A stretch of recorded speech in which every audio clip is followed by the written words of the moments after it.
नगरीचा राजा रयतेचा लोक राजा रयतेचा राजर्षी शाहू करवीर नगरीचा राजा रयतेचा लोक राजा रयतेचा राजर्षी शाहू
हॅलो, नमस्कार. हा, नमस्कार. महाराष्ट्र अंधश्रद्धा निर्मूलन समितीच्या वतीनं लोकराजा शाहू छत्रपती यांच्या जयंतीच्या निमित्तानं आपण गेले 4 दिवस शाहू विचार प्रबोधन माला चालवत आहोत. आणि आज या प्रबोधन मालेमध्ये आपलं पुष्प गुंफण्यासाठी, चौथं पुष्प गुंफण्यासाठी इतिहासाचे अभ्यासक, संशोधक आणि खरं तर शाहू ज्यांनी लोकांपर्यंत, जनाजनापर्यंत, मनामनापर्यंत पोहोचवला असे ज्येष्ठ इतिहासकार माननीय डॉक्टर जयसिंगराव पवार सर आपल्या सोबत उपस्थित आहेत. मी डॉक्टर पवार सरांचं मी या ठिकाणी स्वागत करतो. त्याचबरोबर महाराष्ट्र अंधश्रद्धा निर्मूलन समितीचे महाराष्ट्रभरातील कार्यकर्ते आणि इतर सर्व शाहू प्रेमी, डॉक्टर पवार सरांच्यावर प्रेम करणारे त्यांचे विद्यार्थी आणि लाडके वाचक सुद्धा या ठिकाणी आज उपस्थित आहेत. आणि आपण फेसबुक लाईव्ह हा कार्यक्रम, मुलाखतीचा कार्यक्रम करत आहोत. सर्वप्रथम आजचे आपले जे पाहुणे आहेत, या पाहुण्यांचा परिचय आपण थोडक्यात करून घेऊयात. खरं म्हणजे डॉक्टर जयसिंगराव पवार साहेबांचा परिचय देण्याची अशी महाराष्ट्राला अजिबातच गरज नाही.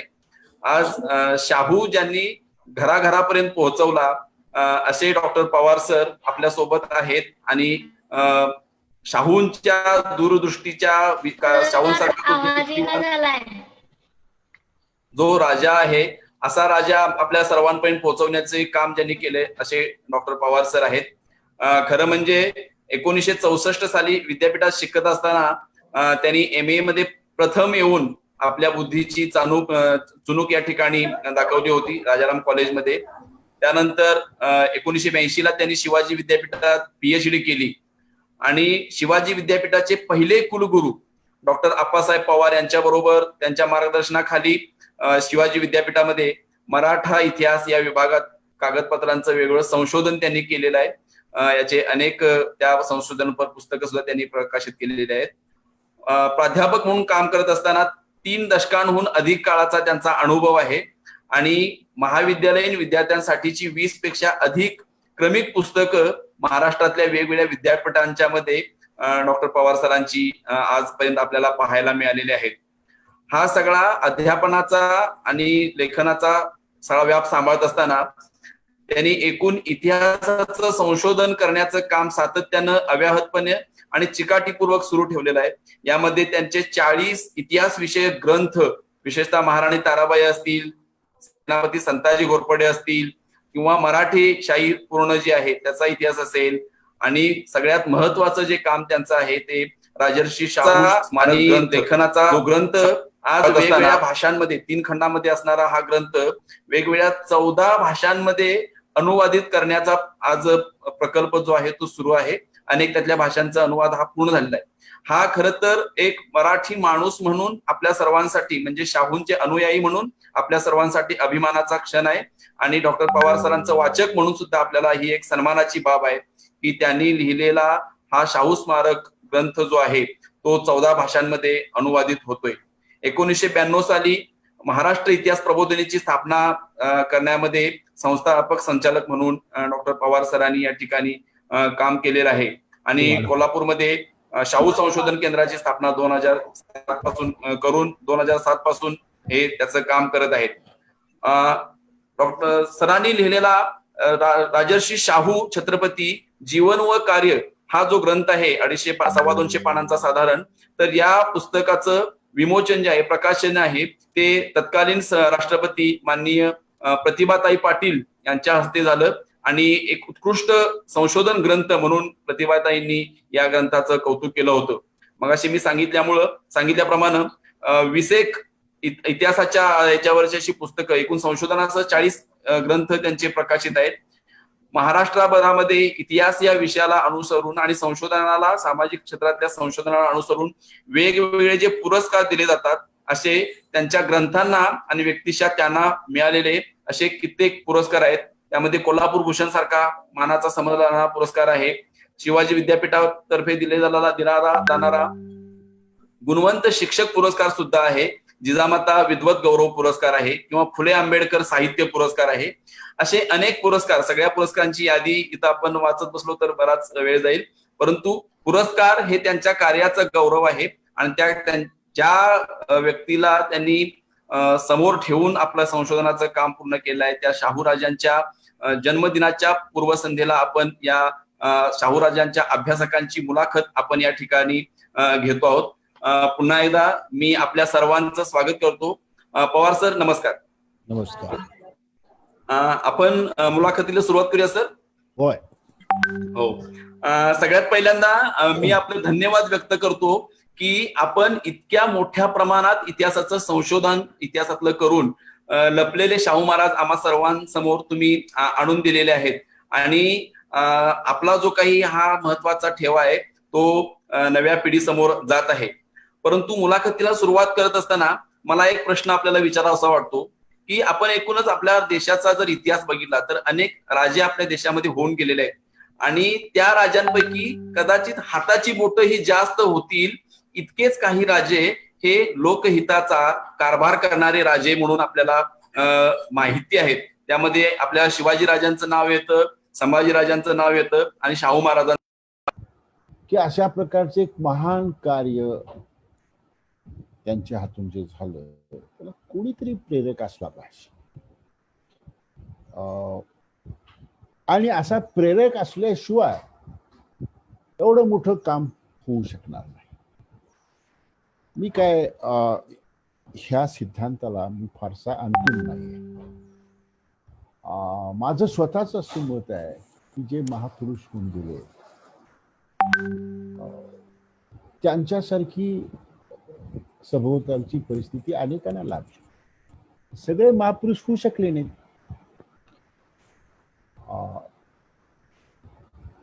तुकाराम महाराज घ्या, शाहू छत्रपती घ्या, शिवाजी महाराज घ्या, ह्या लोकांनी जे कार्य केलेलं आहे हे कार्य हे अंतस्फूर्तीने केले.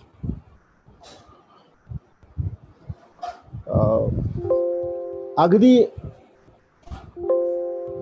संस्काराचा जर विचार केला आपण तर आपणाला असं दिसेल की त्यांचे जे गुरु होते, गुरु म्हणजे शिक्षक आणि गुरु मध्ये पुन्हा फरक करायला हवा. ते फ्रेझर साहेब, सर फ्रेझर, ICS ऑफिसर त्या काळात. तेव्हा त्या काळामध्ये युरोपामध्ये जे उदारमतवादी ट्रेंड्स होते, ह्या उदारमतवादी मानवतावादी सगळ्या ट्रेंड्सची ओळख फ्रेंच राज्यक्रांती, अमेरिकन राज्यक्रांती यामधून निर्माण झालेली ट्रेंड्स, तत्व, याचा परिचय या फ्रेझर साहेबांनी करून दिला. पण फ्रेझर साहेबांसारखे अनेक शिक्षक त्यावेळेला, युरोपियन शिक्षक अनेक संस्थानिकांना शिकवत होते. पण सगळे संस्थानिक काही शाहू महाराज झाले नाहीत. तेव्हा माझं स्वतःच एक चिंतन असं आहे की जो महापुरुष असतो त्याच्या अंतःकरणामध्ये एक प्रकारे करुणेचा सागर हा हिंदाळत असतो आणि करुणेचा सागर त्याच्या अंतःकरणात असल्याशिवाय त्याच्या हातून अशा प्रकारची महनीय कामगिरी पूर्ण होत नाही. हा सागरच त्याला खेचत असतो कार्यात. आणखी एक गोष्ट सांगतो की आपल्याला गुरुशिवाय चालत नाही. गुरुला महत्व आहे नाही असं नाही.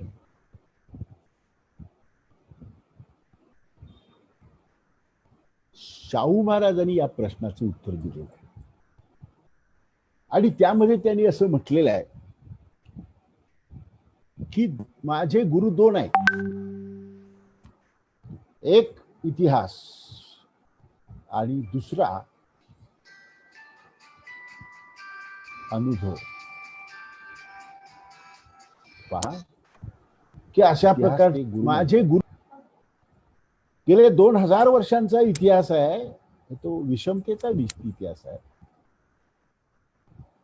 एक्सप्लॉटेशनचा इतिहास आहे, चातुर्वर्ण्य सिद्धांत आणि चातुर्वर्ण्यातून पुन्हा द्विवर्ण सिद्धांत आला. एक लक्षात घ्या, म्हणजे दोनच वर्ग, एक ब्राह्मण आणि बाकी सगळे. म्हणजे ब्राह्मणांचं संख्या पूर्वीपासून अशी 2%, 3% अशी. तर 97% जे बहुजन समाज, या 97% बहुजन समाजाला शूद्रामध्ये ढकलण्यात आलं. तेव्हा ब्राह्मण आणि शूद्र हे दोनच श्रेष्ठ, एक उच्च वर्ण आणि एक शूद्र वर्ण, मधले वर्णच नाही. हा फार मोठा इतिहास आहे, त्या खोलात मी जात नाही. म्हणजे चातुर्वर्ण सिद्धांत बाजूला राहिला आणि द्विवर्ण सिद्धांत आला.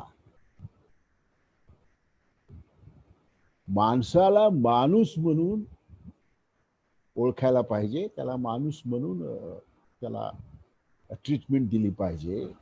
सर्व धर्माची शिकवण आहे. हिंदू धर्माने ती अंमलातच आणली नाही. ग्रंथामध्ये होतं, उपनिषदामध्ये आहे, सर्वांचा आत्मा सारखा आहे वगैरे वगैरे. प्रत्यक्षात आचरण जे आहे हिंदू धर्मवास मंडळींचं हे विरोधात. आणि म्हणून महाराज म्हणतात हे सगळा इतिहास जो आहे हा काळ्या कुट्ट अंधाऱ्या रात्रीप्रमाणे आहे. तेव्हा हा माझा गुरु आहे. आतापर्यंतचा इतिहास हा माझा गुरु आहे.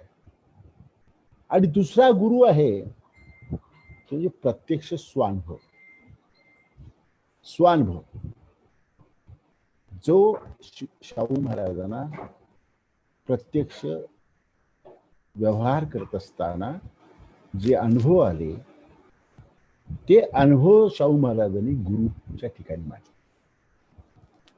एका व्याख्यानामध्ये त्यांनी हे वापरलेलं आहे, एका भाषणामध्ये, की माझे दोन गुरु. कदाचित अधिक थोडस विस्तारानं सांगायचं म्हटलं तर महाराजांच्या जीवनामधला एक अनुभव सांगतो त्यांना आलेला. असा सगळ्यांनाच येत होता, पण शाहू छत्रपतींना आलेला अनुभव आणि सामान्य माणसाला आलेला अनुभव त्याच्यामध्ये फरक होता. सातारला एक शाहू महाराजांनी मेजवानी ठरवलेली होती. सातार मधल्या प्रतिष्ठित लोकांना त्या मेजवानीसाठी त्यांनी बोलावलं. ज्या दिवशी मेजवानी होती त्या दिवशी जी आचारी मंडळी होती ती स्वयंपाकात गळून गेलेली होती आणि महाराज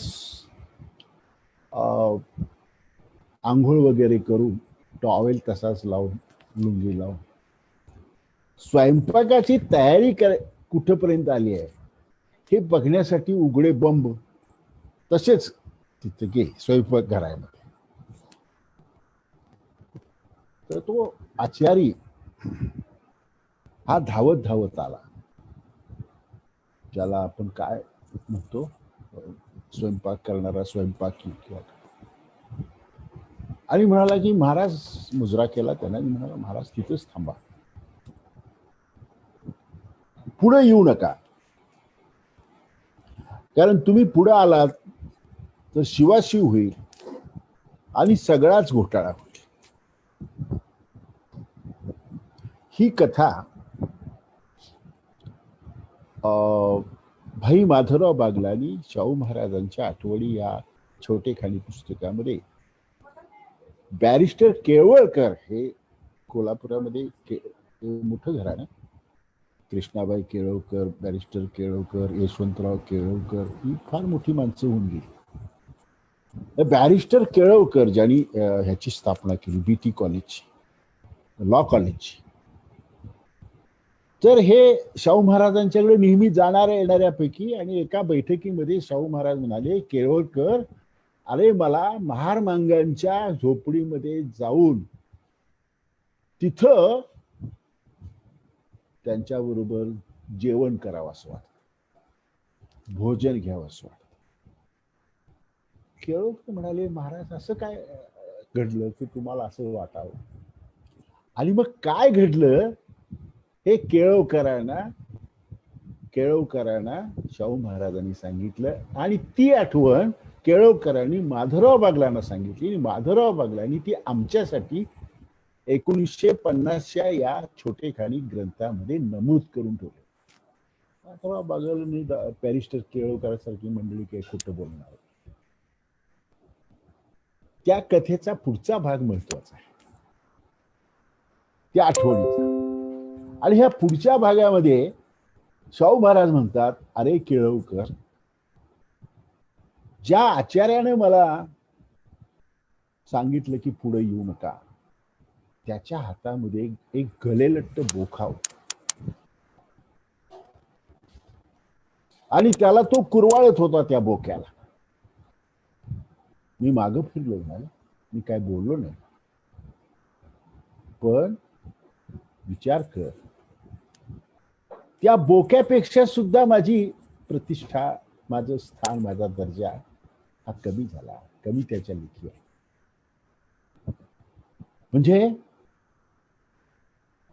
जे प्रतिष्ठा माणूस म्हणून द्यायला पाहिजे ती सुद्धा मला दिली जात नाही, किंवा बोक्याला ती दिली जाते ती सुद्धा दिली जात नाही. का? मी शूद्र आहे, आणि तो उच्चवर्णीय. जरी मी छत्रपती असलो, सिंहासनाधिष्ठित असलो, तरी मी शूद्र आहे. आणि तो जरी आचार्य असला तर तो ब्राह्मण आहे, तो उच्चवर्णीय आहे, तो स्वतःला मोठा समजतो. जरी ब्राह्मण झाला भ्रष्ट, तरी तो तिन्ही लोकी श्रेष्ठ. कोणी सांगितलं? समर्थ रामदासांनी सांगितलं.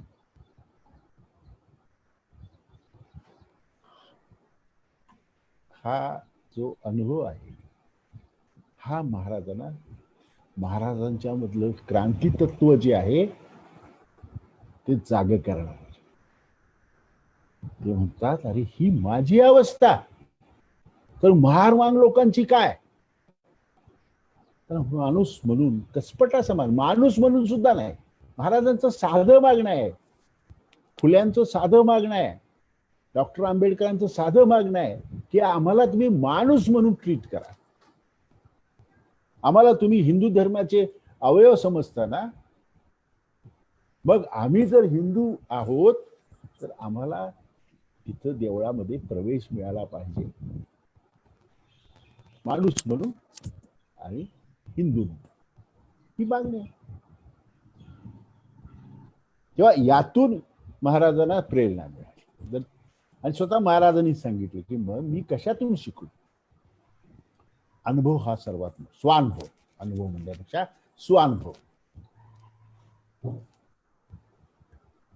बरोबर आहे सर. म्हणजे आपण शाहू महाराजांच्या आयुष्यातल्या अशा काही घटना जर पाहायला लागलो तर आज आपल्याला, आजही आपण शाहू महाराजांचा विचार स्वीकारलाय की नाही अशी शंका वाटते मनाला. अशा घडामोडी आजही आपल्या आजूबाजूला घडतायत. आजही जेव्हा एखादा अस्पृश्य समजला जाणारा, जरी अस्पृश्य समजणं कायद्यानं गुन्हा असला, संविधानानं गुन्हा ठरवला असला, तरी अस्पृश्य समजलं जातं ज्याला, असा एखादा तरुण लग्न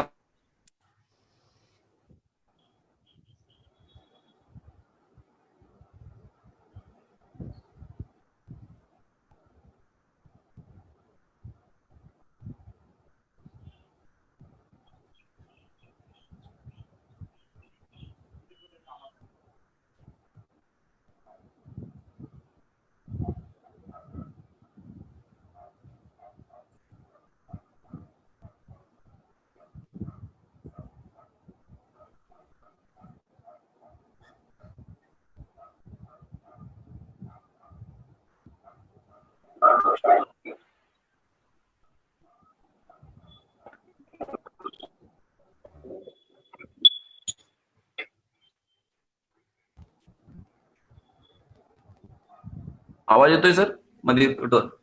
बंद पडला तू मध्ये. हो हो, बंद झाला मध्ये. तर शाहू महाराज म्हणजे शिक्षणाची चळवळ आणि शाहू महाराज म्हणजे वसतिगृहांचे जनक असं म्हणलं जातं. तर हे शिक्षण आपल्या रयतेला मिळावं यासाठी शाहू महाराजांनी अनेक खूप मोठा प्रयत्न केलेले आहेत. म्हणजे आज आपलं शासन, मला ह्या अनुषंगानं सुरू आपल्याकडून जाणून घ्यायचं आहे, महाराजांनी आपल्या रयतेतील प्रत्येक सामान्य मूल आणि प्रौढांच्यासाठी सुद्धा, जसं तुम्ही तुमच्या पुस्तकामध्ये लिहिलं आहे, प्रौढ स्त्रियांच्यासाठी सुद्धा शिक्षणाची सोय केली आणि 1,00,000 रुपयापासून सुरुवात करून त्यांनी 1922 ला 3,00,000 रुपये आपल्या वतनातील ते शिक्षणावर खर्च करत होते. तर महाराजांनी शिक्षणासाठी केलेले हे प्रयत्न, अशा काही उदाहरणं आपल्याला, आणि त्यानंतर आजचे राज्यकर्ते जे आहेत, जेव्हा आपण राज्यकर्त्यांकडे मागणी करतोय की 7% तरी शिक्षणावर खर्च होऊ द्या, तर 1920च्या दरम्यान महाराजांनी केलेलं शिक्षणावरचं कार्य आणि 2020 साली आपण ज्या स्थितीत आहोत याच्याविषयी तुम्ही काय सांगाल?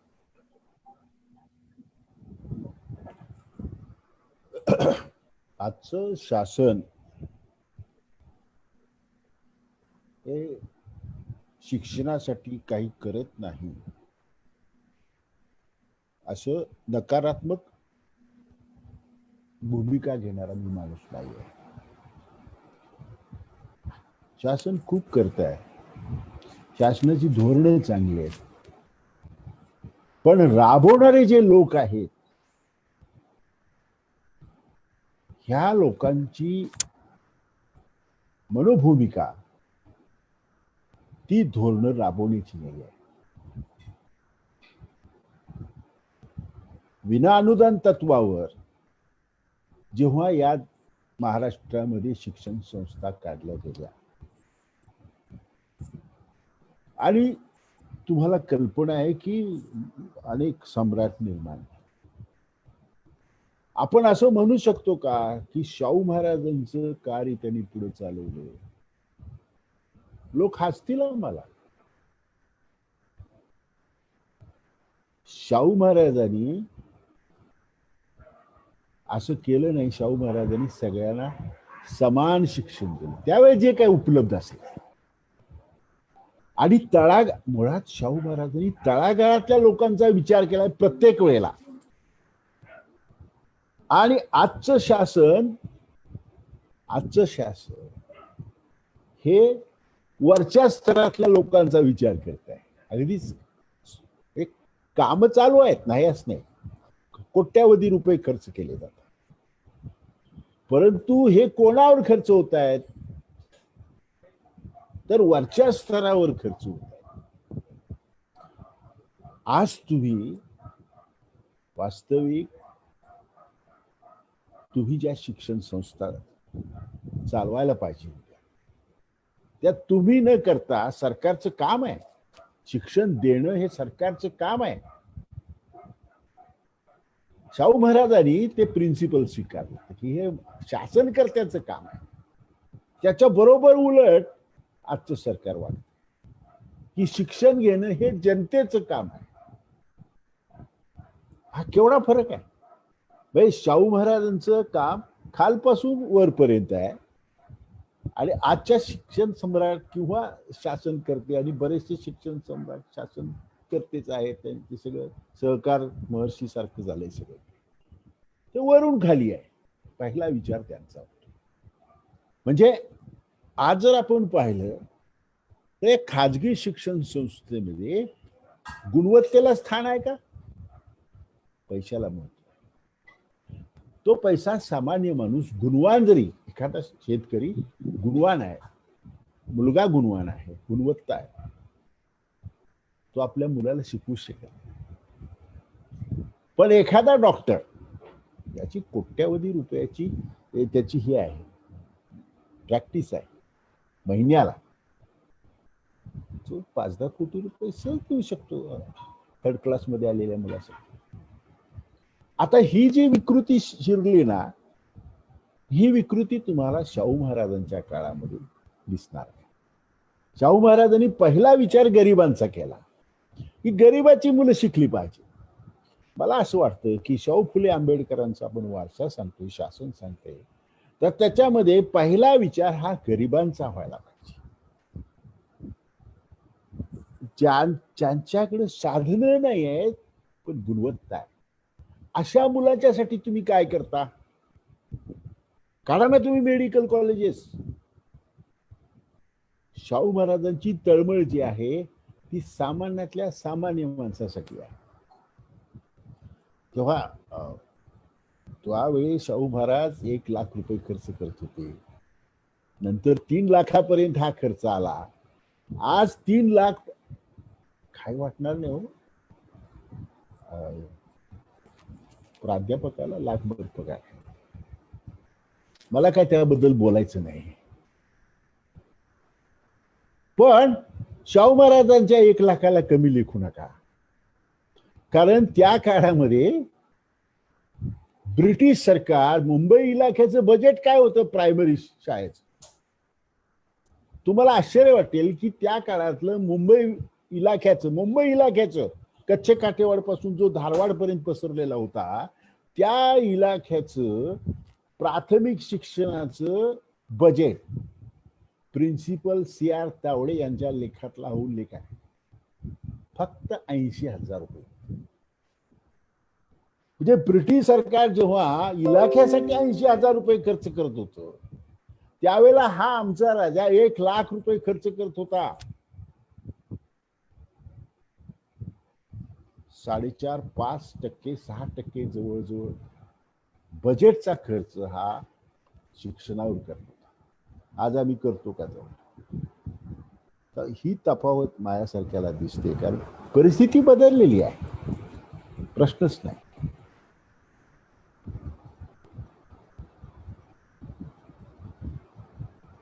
तर तुम्ही आपल्या पुस्तकात जी मांडणी केली आहे त्यामध्ये अजून एक महत्वाचं शाहू महाराजांच्या आदेशातला एक शब्द आहे, तो मला खूप आवडला. म्हणजे आपण नेहमी म्हणतो की शिक्षणाची गंगा इथं पेन आली, परंतु तुम्ही जो उल्लेख केला शब्द आहे शाहू महाराजांच्या आदेशातला एखाद्या, की शिक्षणाच्या गंगेचे पाठ. आता हे पाठ आणि गंगा हे काय प्रकरण आहे, माझा विचार ज्यावेळी केला तर पाठ हे कुठून वाहत असतात? दऱ्याखोऱ्यातून वाहत असतात.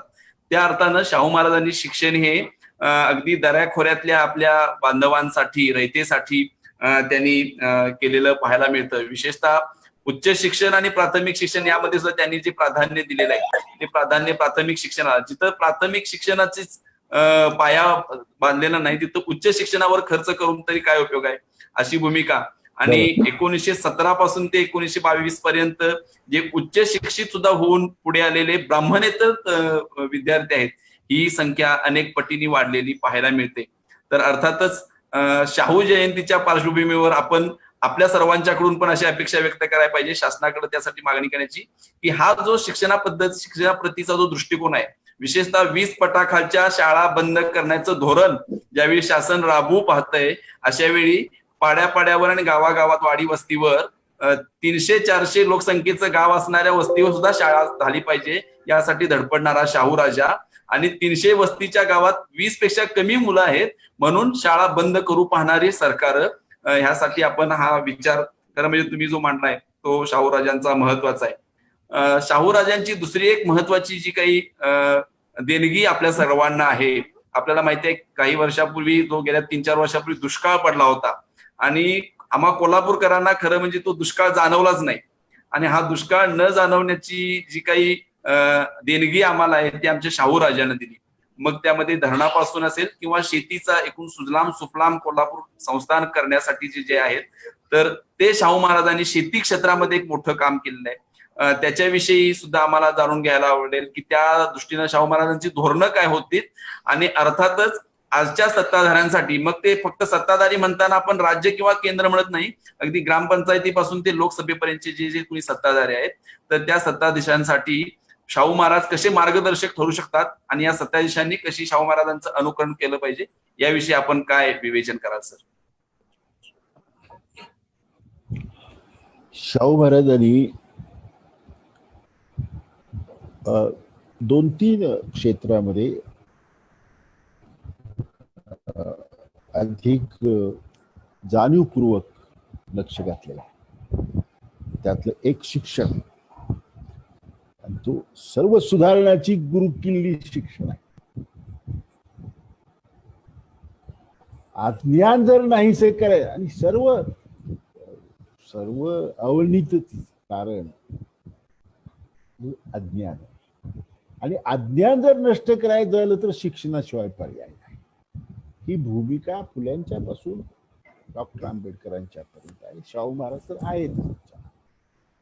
दुसरं क्षेत्र आहे शेतीच. शाहू महाराजांना रयतेचा राजा एवढ्यासाठी म्हटलं जातं की त्यांनी अतिशय दूरदृष्टीने शेतीचा विकास कसा होईल हे पाहिजे.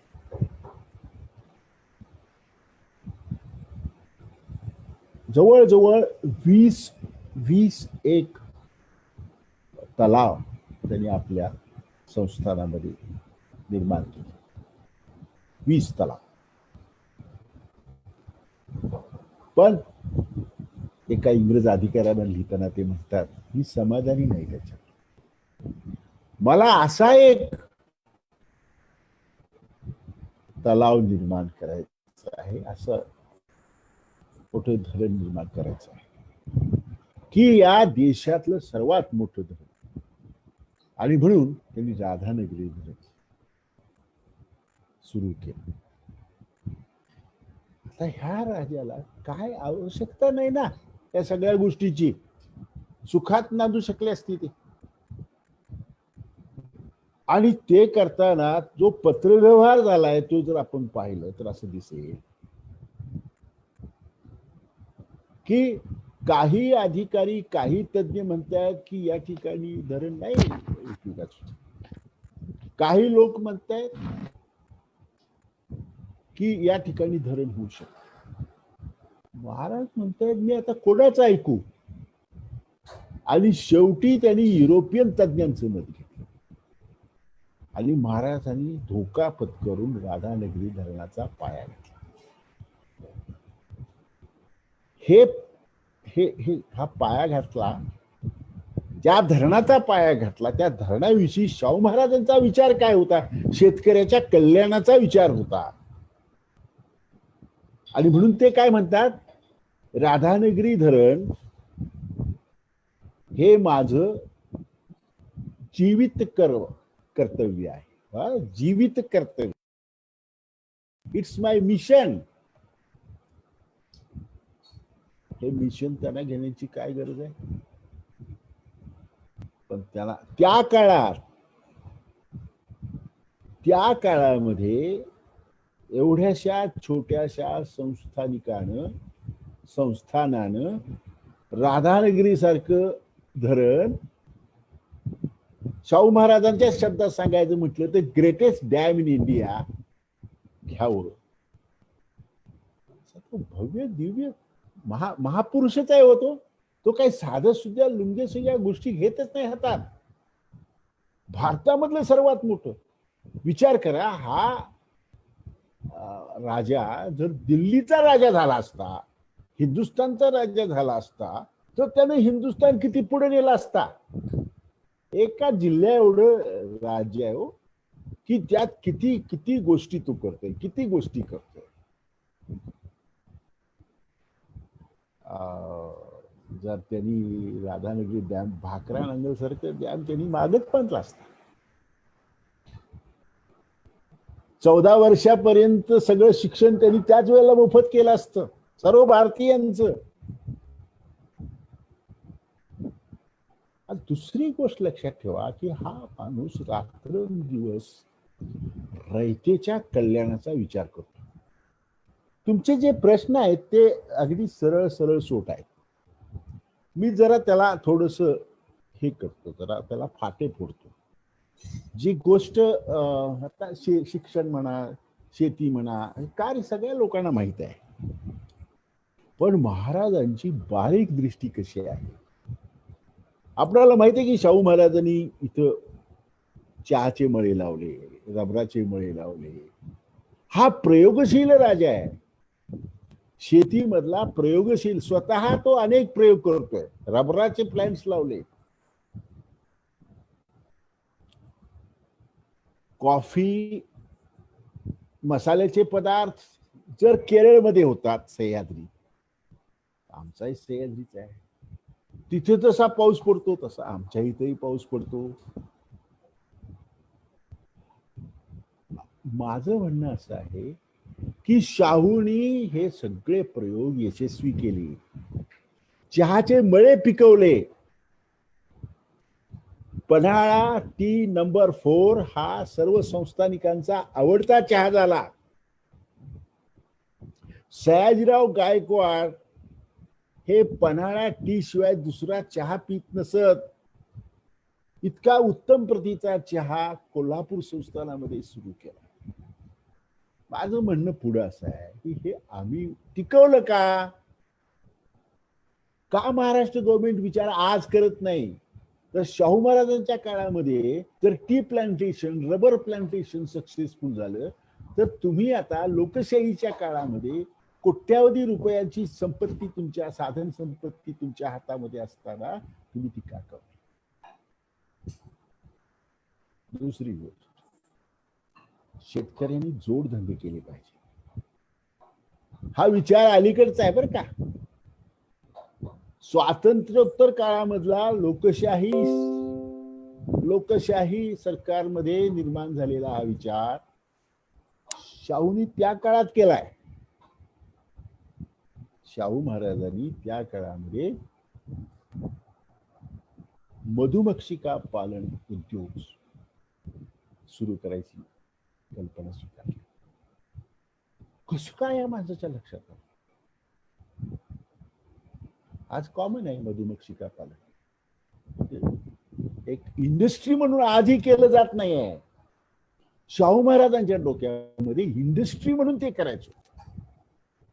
काय काय कल्पना आहेत ह्या महाराजांच्या.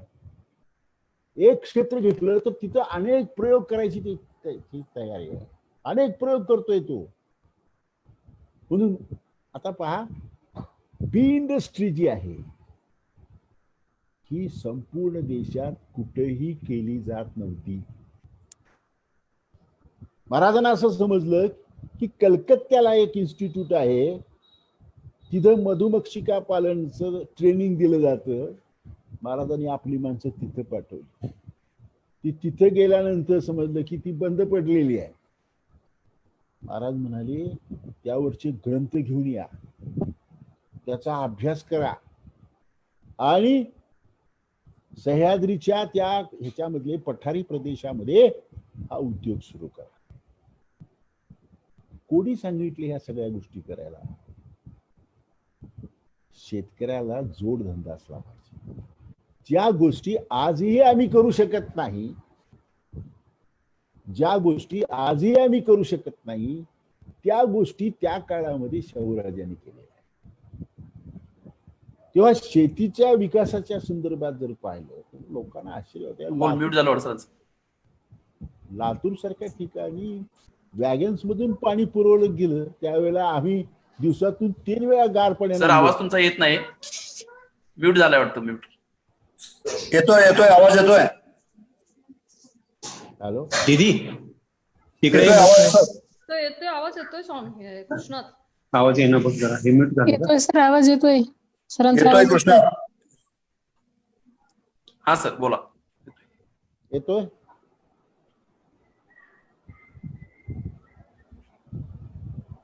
बोला सर. हा, तर आम्हाला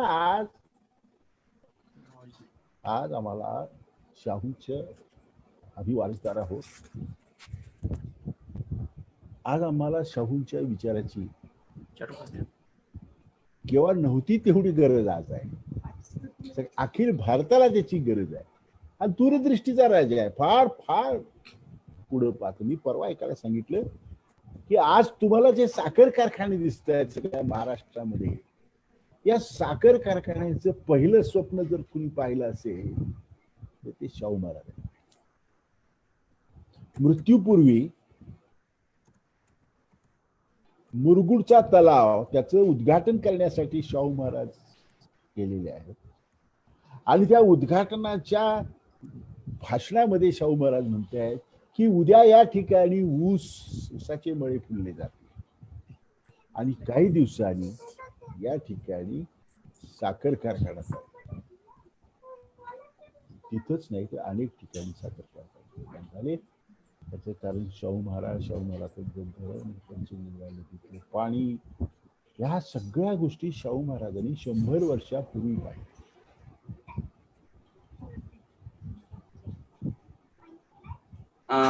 धन्यवाद सर. राजा हा एक शाहू राजा असा होता की ज्यांनी, आपल्याला माहिती आहे 1896 ते 1896 ते 19 दरम्यान एक मोठा दुष्काळ पडला आणि अशा दुष्काळात महाराष्ट्रभर मोठ्या प्रमाणात भुकेनं लोक मरत असताना आपल्या कोल्हापूर संस्थानामध्ये मात्र शाहू महाराजांनी एकही भूक बळी होऊ दिला नाही. इतकी रयतेची काळजी घेणारा हा राजा या ठिकाणी आपल्याला लाभलेला आहे.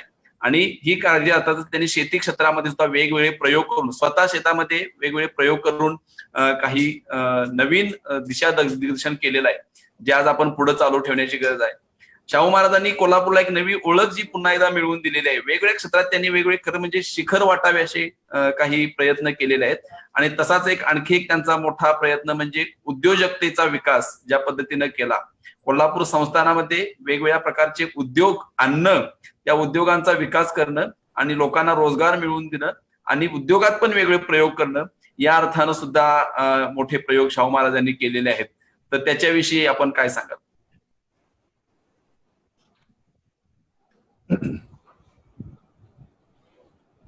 जीवनाचं असं एकही क्षेत्र शाहू महाराजांनी सोडलेलं नाही की ज्यामध्ये त्यांनी काही प्रयोग केलेले नाही.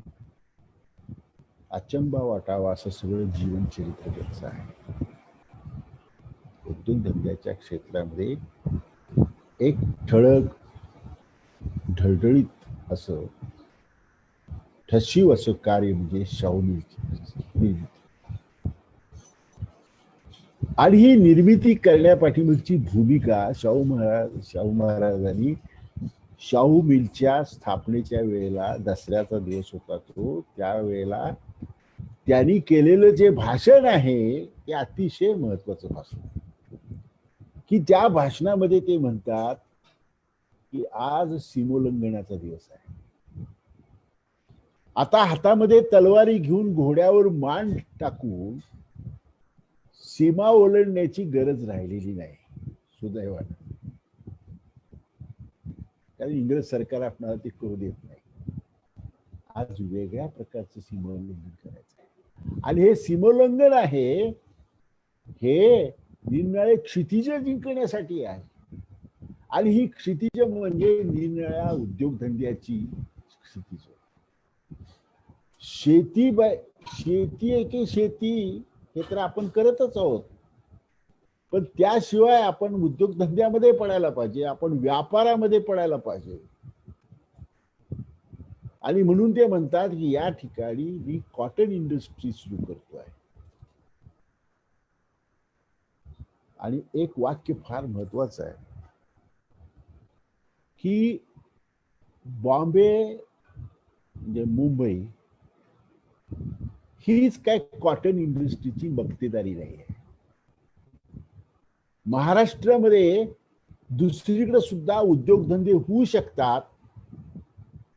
जिद्द असेल, कष्टाळू वृत्ती असेल जी आमच्या ठिकाणी आहे, त्या जिद्दीनं, कष्टाळू वृत्तीनं, सचोटीनं आम्ही मुंबई सारखे उद्योगधंदे कोल्हापूर सारख्या ठिकाणी सुद्धा निर्माण करू शकतो. It is not the monopoly of Bombay alone. ही भूमिका त्या काळामध्ये शाहू महाराजांनी घेतली आहे. मगाशी मी तुम्हाला सांगितलं आणि अनेक वेळा मी सांगितलंय की हा एक प्रयोगशील राजा आहे. किती प्रयोग करावेत हो. सह्याद्रीच्या या उतारावर, पूर्व उतारावर, सह्याद्रीचा पूर्व उतार आणि तिकडचा पश्चिम उतार, घनदाट जंगल आहे. जवळजवळ निम्मा भाग जंगलांनी व्यापलेला आहे. त्या काळामध्ये महाराज विचार करतायत की ह्या जंगलाचा काय उपयोग होईल का. आणि म्हणून महाराजांनी वेगवेगळ्या प्रकारच्या केमिकल लॅबोरेटरीज बसवलेल्या आहेत. हे फारसं माहित नाहीये. सुगंधी तेलाचं निर्मिती, 4 सुगंधी तेलाची निर्मिती केली. एक इंडस्ट्रियल ऑइलची निर्मिती केली.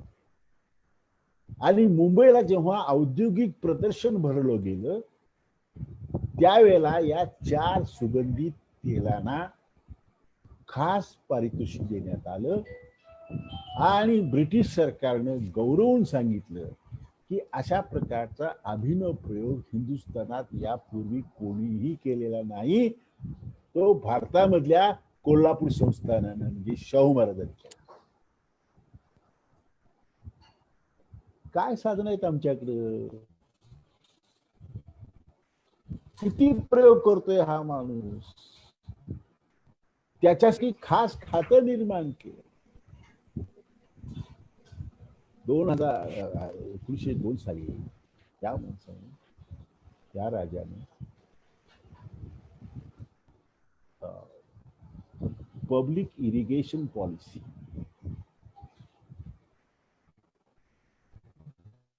देशामध्ये कुठेही इरिगेशन पॉलिसी, इरिगेशन डिपार्टमेंट नाही आहे. पब्लिक इरिगेशन पॉलिसी त्या माणसांची आहे, त्या राजाने. त्यासाठी खास अधिकारी नेमले. काय केलं, सर्वे केला की या देश आपल्या संस्थानामध्ये विहिरी किती आहे, तलाव किती आहे, त्याच्यामध्ये पाणी किती आहे, केव्हा पाणी जास्त असतं, गाळ किती साचलेला आहे, किती उपयोगाचे आहेत, किती त्याचा गाळ उपसल्यानंतर किती त्या रिज्युनेट होतील, या सगळ्याचा सर्वे केलाय. आणि त्या पार्श्वभूमीवर राधानगरीचं धरण बांधलं. मूळ कल्पना राधानगरीच्या दोन्ही, आपल्या पंचगंगेच्या दोन्ही तीरावर 2 कालवे खणायचे आणि कृष्णेपर्यंत ते पाणी न्यायचं, अशा प्रकारची मूळ कल्पना. आणखीन एका गोष्टीकडे जाता आता मला या ओघामध्ये एक गोष्ट सांगायला पाहिजे की जी मगाशी कृष्णात सांगितलं की मी 3 खंडाचा शाहू महाराजांचा ग्रंथ प्रकाशित केला. तर थोडी दुरुस्ती करायला पाहिजे. ती म्हणजे त्या 3 खंडामध्ये आणखीन 2 खंड वाढवून मी 5 खंडांचा 2000 पानांचा ग्रंथ आता तयार केला. आता हा प्रकाशित व्हायचा आहे, तुझ्या कोरोनामध्ये अडकला. त्याच्यामध्ये एक इंग्लिश डॉक्युमेंट आहे. हा फार महत्वाचा डॉक्युमेंट आहे. आणि ह्या डॉक्युमेंट मध्ये सांगितलेलं आहे की महाराजांच्या डोक्यामध्ये राधानगरीचं जे पाणी आहे हे टनेल खणून कोकणामध्ये पाडायचं फोंड्याला आणि तिथं ती जनित्र बसवायची आणि वीज निर्माण करायची. Hydro electric power. त्या काळामध्ये कोयना अलीकडे झाली. म्हणून महाराजांना आपण जे द्रष्टा जे म्हणतो ना, हा प्रत्यक्ष त्यांचं जीवन चरित्र आणि हे सगळ्या प्रकारची त्यांची प्रायोगिक गोष्टी लक्षात आपण घेतल्या. हे प्रयोग आहेत सगळे. दुर्दैवाने त्यांना आयुष्य मिळालं नाही तर ह्याच्याही पेक्षा त्यांनी खूप मोठ्या क्रांतिकारक गोष्टी केल्या असत्या. कसं काय सुचतं त्या माणसाला की इकडचं पाणी तिकडे नेलं आणि तिथं हायड्रो इलेक्ट्रिक पॉवर आपण तयार केली तर स्वयंपूर्ण होऊ आपलं. आणि त्या दृष्टीनं त्यांनी मोठमोठ्या इंजिनियर्सची पत्रव्यवहार सुरू केला होता. सर विश्वेश्वर अय्यांशी त्यांचा पत्रव्यवहार सुरू होता. आणि इंग्रज अधिकाऱ्याचं पत्र आहे, त्या पत्रामध्ये तो इंग्रज अधिकारी म्हणतो की तुमचे कल्पना आमच्याकडे आल्या, पत्रव्यवहार आहे, तुमचे काउंटर्स पाठवा. ते सर विश्वेश्वरांना आम्ही दाखवतो. ते आता फॉरेनहून नुकतीच येणार आहे. हे एकच पत्र उपलब्ध आहे, बाकीचा पत्रव्यवहार उपलब्ध नाही. पण त्यावरून या राजाच्या डोक्यामध्ये काय काय नवनवीन कल्पना सुचत होत्या आणि सगळ्या रयतेच्या उद्धाराच्या कल्पना आहेत. रयतेचा राजा म्हणतो म्हणजे आम्हाला केवळ म्हणायचं आहे म्हणून म्हणत नाही. त्या पाठीमागची भूमिका लक्षात घ्या की हा खरोखर रात्रंदिवस रयतेच्याच कल्याणाचा विचार करतोय. आणि म्हणून जेव्हा आम्ही फुले शाहू आंबेडकर यांचा जय जयकार करतो त्यावेळेला त्या शासनानं रात्रंदिवस रयतेचाच विचार करायला पाहिजे ही त्या शाहू चरित्राची भूमिका त्यांनी लक्षात घेतली पाहिजे. तुम्ही शाहूंचे वारसदार महात्मा फुलेंचे किंवा डॉक्टर आंबेडकरांचे वारसदार म्हणता, तुम्ही विचाराचे वारसदार व्हायला पाहिजे आणि त्याही पलीकडे जाऊन तुम्ही कृतींचे वारसदार व्हायला पाहिजे. नुसता विचार नाही तर कृतीशीलता पाहिजे. बरोबर आहे सर. म्हणजे कृतीशीलतेच्या पातळीवर आज 21व्या शतकात सुद्धा आपला समाज शाहू महाराजांच्या खूप मागे आहे असा आपल्याला पाहायला मिळतं. आणि शाहू महाराजांचे विचार तर शाहू महाराजांना कदाचित अजून काही वर्ष आयुष्य मिळालं तर कोल्हापूर संस्थानच नाही, महाराष्ट्र आणि देशात एक वेगळी क्रांती कदाचित घडून आली असती. विशेषतः आपण पाहतोय गेल्या 2-3 महिन्यामध्ये औद्योगिकरणाचं आपलं काय झालंय, कोरोनाच्यामुळे जे कामगार ज्या पद्धतीने आपल्या गावी गेलेत आणि त्यांची जी काही दुरावस्था झालेली आहे आणि शासन एक प्रकारे हातावर हात बांधून गप्प बसलेलं बघतोय आपण निराश होऊन. तर अशा वेळी शाहूराजांची आठवण आपल्याला येते की आज माझे शाहूराजे असते तर नक्की काय झालं असतं. दुसरं एक महत्वाचं म्हणजे आपण उद्या सामाजिक न्याय दिन म्हणून सुद्धा आपण साजरा करतो. खरं तर सामाजिक न्याय हा अलीकडचा तसा टर्म म्हणली तर ती अलीकडची, परंतु शाहू महाराजांचं एकूणच 1894 साली गादीवर बसल्यानंतर लगेचच त्यांनी केलेल्या कारभाराची सुरुवात जी आहे, विशेषतः 1898-99 पासून, ते जाती अंत असेल, अस्पृश्यता निर्मूलन असेल, मागासलेला समाज असेल, यांना पुढे आणण्यासाठीचे प्रयत्न असतील, यासाठी त्यांनी आपली अख्खी हयात एका दृष्टीनं पणाला लावली. खरं तर कुठल्याही राजानं अशी लावली असती का असा प्रश्न आपल्याला येतो. सयाजीरावांच्या बरोबर किंवा शाहू महाराजांसारखी माणसं आपल्याला मिळाली. तर यासाठी जे शाहू महाराजांनी केलेले प्रयत्न आहेत ते प्रयत्न, आणि आज 2020 साली आपण बोलत असताना त्या प्रयत्नांनी ज्या टप्प्यावर पोहोचायला पाहिजे होतं तिथं पण आपण पोहोचलोय का, याविषयीच आपलं काय मत आहे?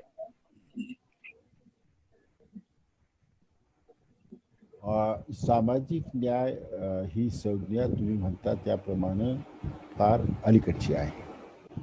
पण सामाजिक न्याय प्रस्थापित व्हावा यासाठी जी चळवळ या देशामध्ये सुरू झाली, विशेषतः महाराष्ट्रामध्ये सुरू झाली, त्याचा उगम महात्मा फुलेंच्यापासून सुरू.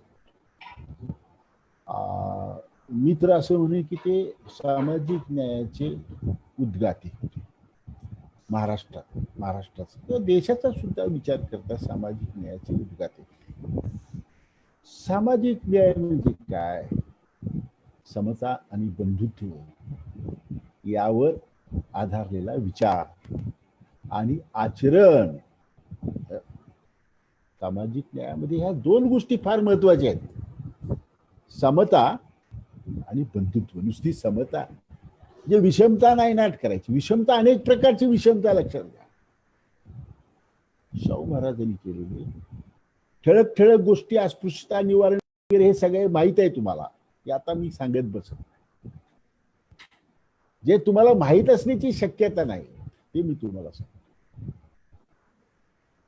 आमच्या शासनाला किती उशिरा जाग आली. शासन म्हणजे भारत सरकार. 1919 मध्ये शाहू महाराजांनी स्त्रियांच्या अत्याचार रोखण्याचा कायदा केला. किती इतिहासकारांनी हे सांगितलेलं आहे.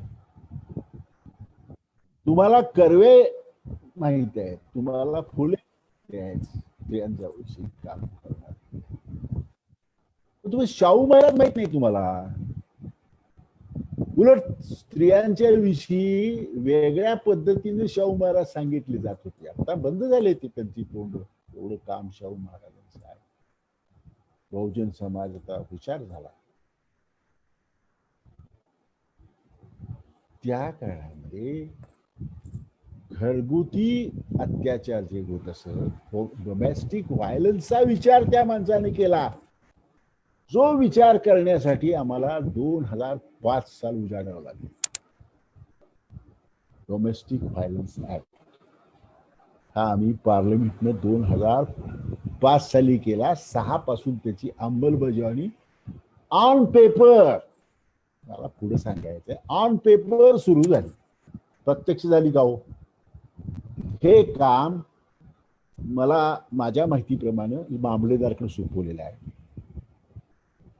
तिकीट लावून अर्ज करायचा की माझ्यावर हा अन्याय होतोय, अत्याचार होतोय. अहो असं कसं शक्य आहे? आज घरोघर अन्याय अत्याचार आहे. सुना बायका पेटवल्या जात आहेत. त्यांना वाली कोण आहे? तुमचा कायदा तो किती कशा प्रकारे हा एवढा तुम्ही कायदा केला, त्याची अंमलबजावणी केली का? अंमलबजावणीसाठी यंत्रणा उभी केली का? नाही केली. शाहू महाराजांनी स्त्री पुरुष समतेचा आग्रह धरला.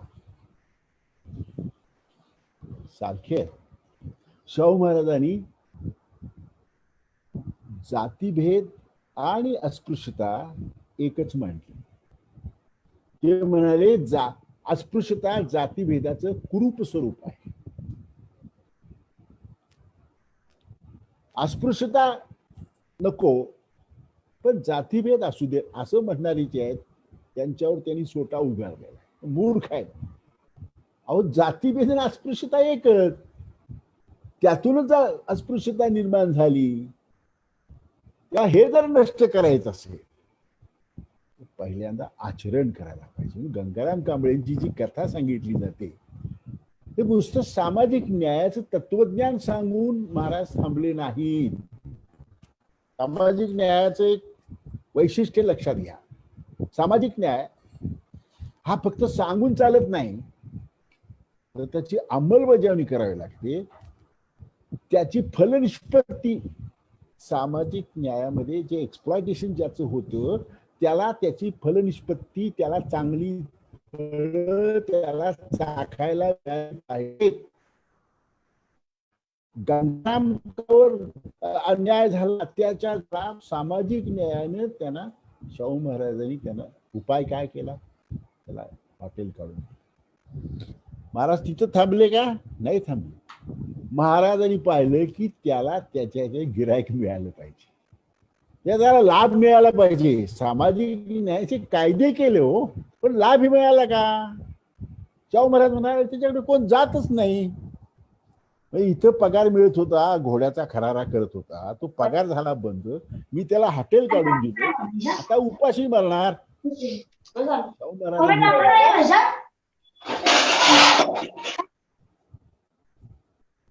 शाहू महाराजांनी पाहिलं की त्याच्या हॉटेलमध्ये लोक जायला पाहिजे. जाणार कसे? मीच गिरायक म्हणून पहिल्यांदा. ही सामाजिक न्यायाची पूर्तता आहे. ही पूर्तता नुसतं तुम्ही कायदे करून होत नाही, आतून असं कुठे वाटावं. आणि आतून वाटण्यासाठी शाहू महाराजांचं चरित्र प्रेरणादायक. कुठल्याही या महात्म्याचं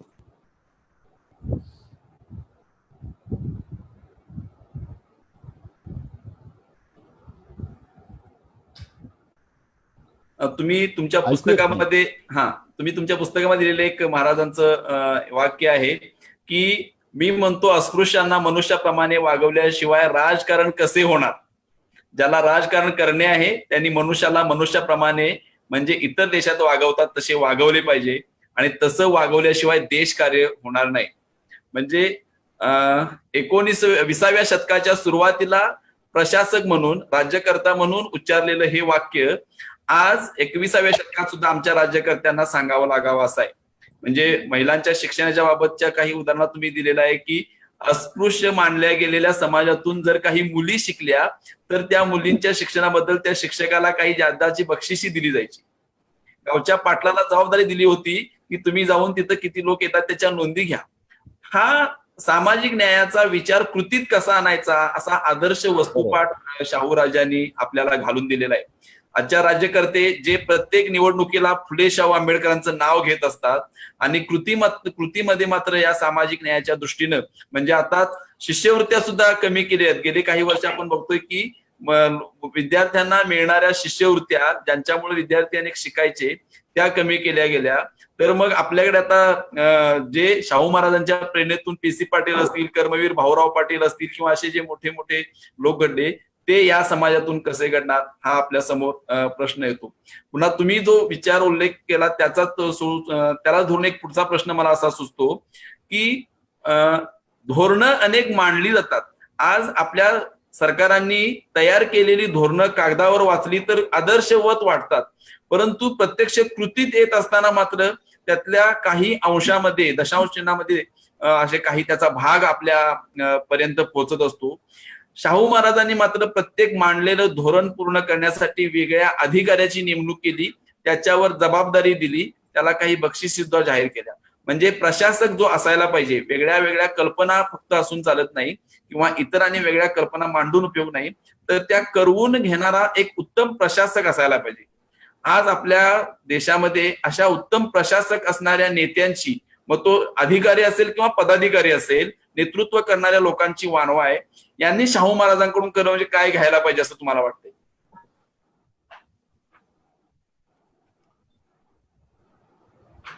अधिकाऱ्यांनी,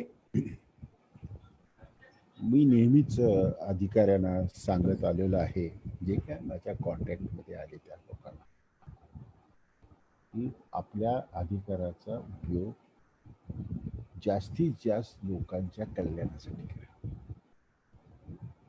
कलेक्टर आहात ना, केवढा अधिकार आहे, किती किती गोष्टी करता येतात. एक कलेक्टरचं उदाहरण आहे, कोणताही अधिकार घ्या, अगदी व्हाईस चान्सलर घ्या, प्रिन्सिपल घ्या, हो साधा, हा कितीतरी विद्यार्थ्यांचं जीवन उजवू शकतो. प्रत्येक जण काही असा शाहू महाराज होऊ शकत नाही, अपेक्षाही नाही. पण ज्या ज्या भूमिकेमध्ये आपण आहोत ती भूमिका आपण प्रामाणिकपणे वठवली तरी सुद्धा शाहू महाराजांचं कार्य आपण करतो असा त्याचा अर्थ आहे. आता ह्या अधिकाऱ्यांच्या किंवा शासनकर्त्यांच्या विषयी मी तुम्हाला थोडस कटू असेल पण सत्य तुम्हाला सांगतो की ही मंडळी वाचत नाही.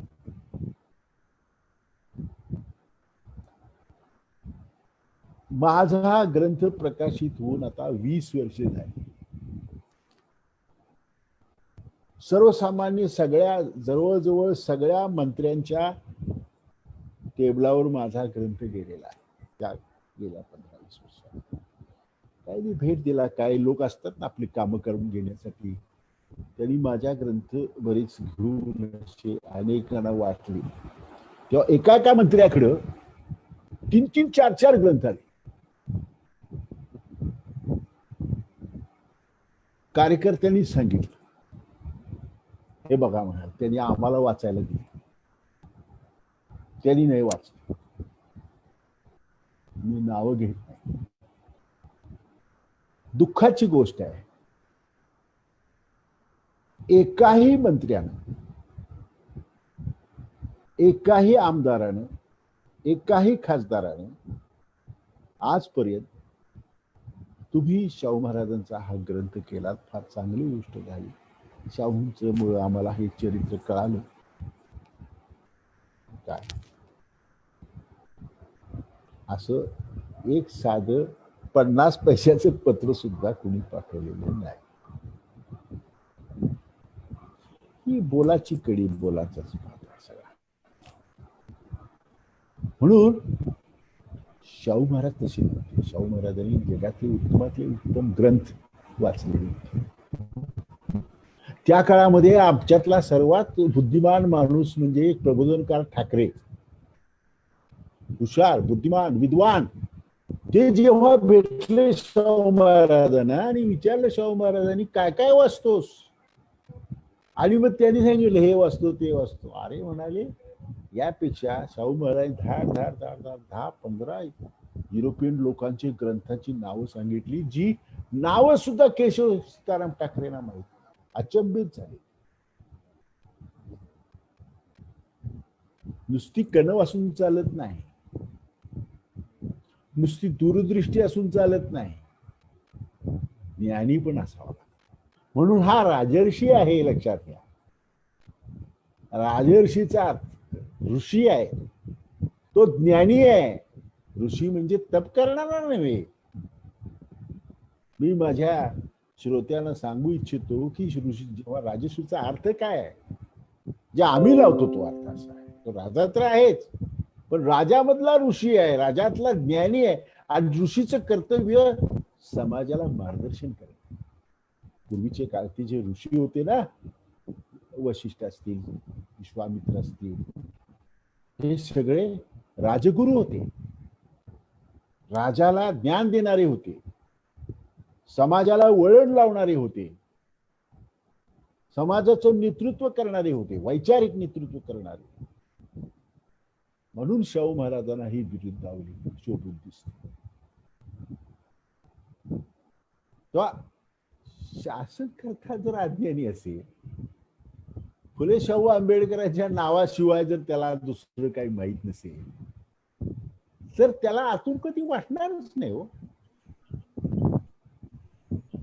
तो जर असा विचार करत असेल की अ आणि ब यापैकी अ हा अतिशय गुणवान आहे, कार्यकर्ता आहे, चांगला अभ्यासू आहे, पण त्याच्या मतदारसंघामध्ये त्याच्या जातीचे लोक कमी आहेत, आणि ब हा भ्रष्टाचारी आहे, गावंढळ आहे, कसा कासे ना तो, पण त्याचे पाठीमागे त्याची जातीचे लोक बहुसंख्य आहे.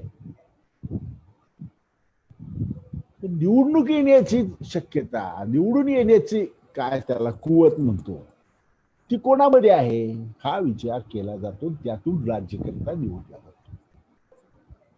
अशा राज्यकर्त्यांच्याकडून मी सन्माननीय अपवाद बाजूला ठेवतो. काही चांगले राज्यकर्ते आहेत, जनतेचं कल्याण करणारे, तळमळीचे आहेत, पण बहुसंख्यांचे काय? वर्तमानपत्रामध्ये जे आकडे होतात की पार्लमेंटच्या, लोकसभेच्या किंवा सभासदांपैकी क्रिमिनल ज्यांच्यावर केसेस आहेत असे किती आहेत, ते आकडे पाहिल्यानंतर आपल्याला आश्चर्य वाटतं की ज्यांनी आमच्यावर राज्य करायचं ते क्रिमिनल केसेस, क्रिमिनल आहेत. सिद्ध झालं नाही, होईल सिद्ध पुढं मागत आहे. अशी माणसं जर आमच्यावर राज्य करायला लागली आणि जर आम्ही त्यांच्यापासून शाहू फुले आंबेडकरांचा विचार अपेक्षित किंवा कृती अपेक्षित करणं, हा म्हणजे फुल्स पॅराडाईज मध्ये राहण्यासारखं आहे. तेव्हा मला असं वाटतं, थोडक्यात सांगायचं म्हणजे प्रत्येकानं आपापल्या बुद्धीप्रमाणे त्यांचा विचार आपल्या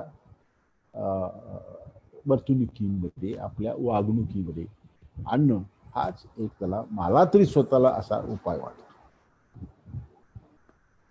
माझ्या घरी जर समजा माझी मोलकरीण जर ती पैसे नसल्यामुळे आपल्या मुलाला ह्याचा ड्रेस, युनिफॉर्म घेऊ शकत नसेल, आणि जर हे माझ्या लक्षात आल्यानंतर मी त्याला 1-2 ड्रेस त्या मुलाला शिवून दिले, शाहूचं काम आहे.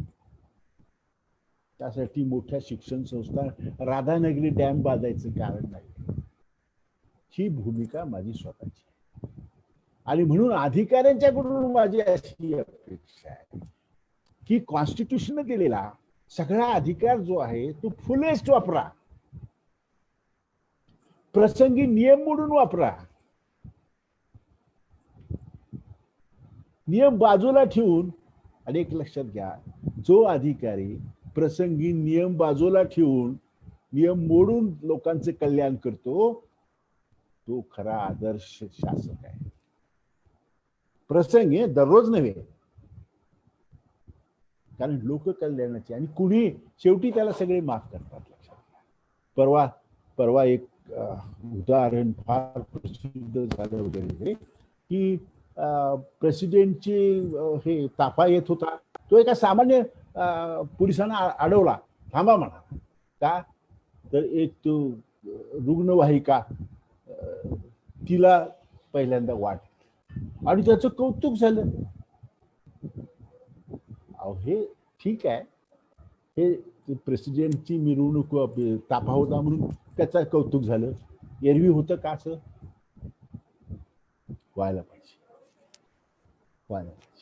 आणि असं करणं म्हणजे शाहूंच्या विचारानं वागणं. आज आता जाहीरच झालेलं आहे, त्यामुळे सांगायला काय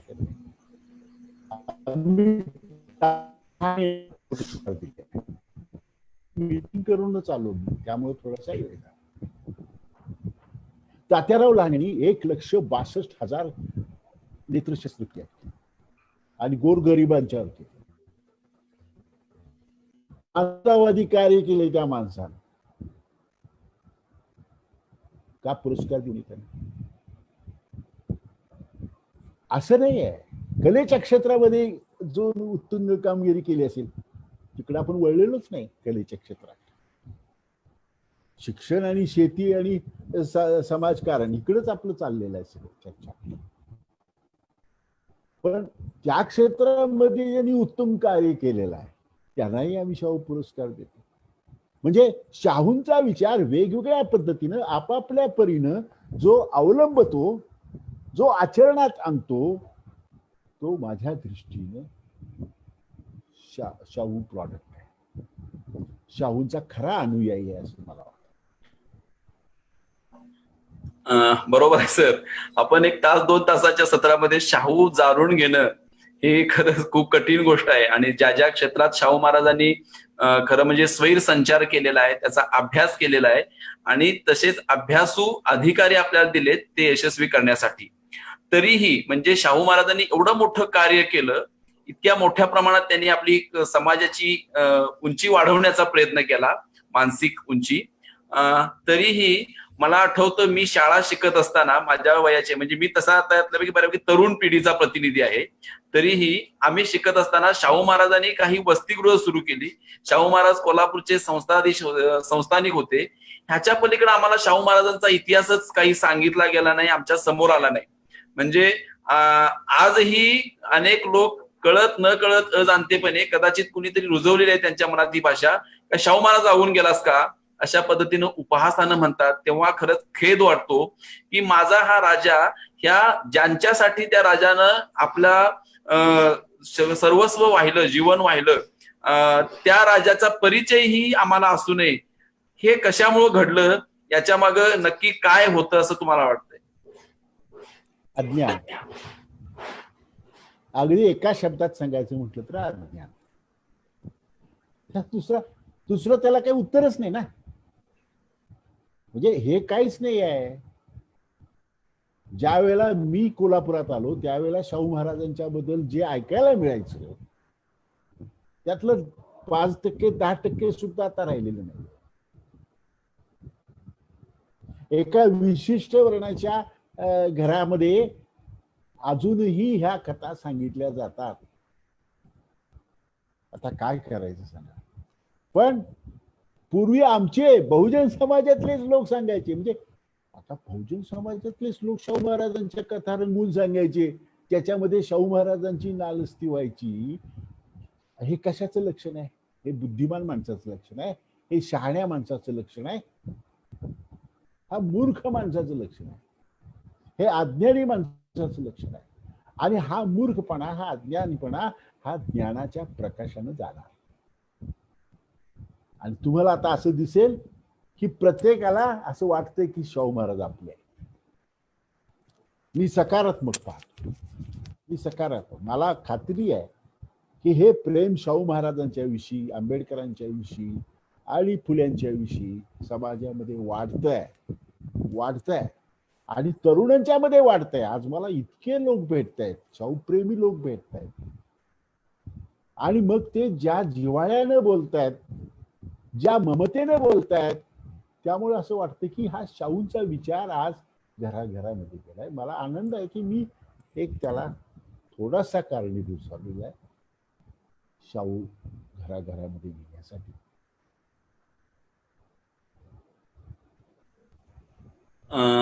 खरं आहे, आणि आमची ही तीच इच्छा आहे की शाहू आणि तरुणाईची तरुण लोक ज्यावेळी दिसतात आपल्या आजूबाजूला, त्यावेळी त्यांना शाहू जाणून घ्यायचे असतात. खरं तर ज्यांना शाहू अजून समजून घ्यायचे आहेत, मी अशी विनंती करेन की सरांनी लिहिलेला जो काही शाहू स्मारक ग्रंथ आहे तो असेल, किंवा राजर्षी शाहू जीवन आणि कार्य हे जरी वाचलं, अगदी राजर्षी शाहू जीवन आणि कार्य 250 पानाचं पुस्तक आहे, ते जरी वाचलं तरी शाहूंच्या कार्यविस्ताराचा आवाका आपल्याला लक्षात येईल. आपल्या सगळ्यांसाठी उद्या शाहू जयंती आपण साजरी करतोय, तर आपण प्रत्येक घराघरामध्ये शाहूंची प्रतिमा या ठिकाणी आपण फोटो आणायला पाहिजे असं नाही, परंतु शाहूंचा एखादा विचार वाचून काहीतरी त्यातलं अनुकरण करण्याचा प्रयत्न केला पाहिजे. आणि गोडधोड उद्या करूयात. आपल्या राजाचा वाढदिवस एका अर्थानं आपण नवीन भाषेत जे बोलतो, तर हॅपी न्यू इयर, त्यांचा हॅपी बर्थडे आपण करत असताना त्या अर्थानं करूयात. शेवटी जाता सरांना मला अजून एक विचारायला आवडेल की आज आम्ही तरुणाई जी आहे किंवा एकूणच सजग शाहू महाराजांच्याकडे सजग दृष्टीनं बघणारा नागरिक म्हणून जो आहे, वेगवेगळ्या चळवळी घेऊन काम करतोय, आपल्या आपल्या ठिकाणी चळवळीत सामाजिक सहभागी झाला नसेल कुणी, परंतु आपल्या आपल्या ठिकाणी शाहूंचा विचार समजून घेऊन तो समाजात रुजवण्याचा प्रयत्न करतोय. तर शाहूंच्या चरित्राचे अभ्यासक आणि संशोधक म्हणून तुम्ही या सर्व लोकांना, नागरिकांना आणि तरुणाईला काय सल्ला द्याल शाहू महाराजांच्या बद्दल आणि एकूणच तुमच्या अभ्यासाच्या याच्यावरून? पहिली गोष्ट मी असं सांगेन की तरुणांनी फुले शाहू आंबेडकरांची चरित्र वाचली पाहिजे.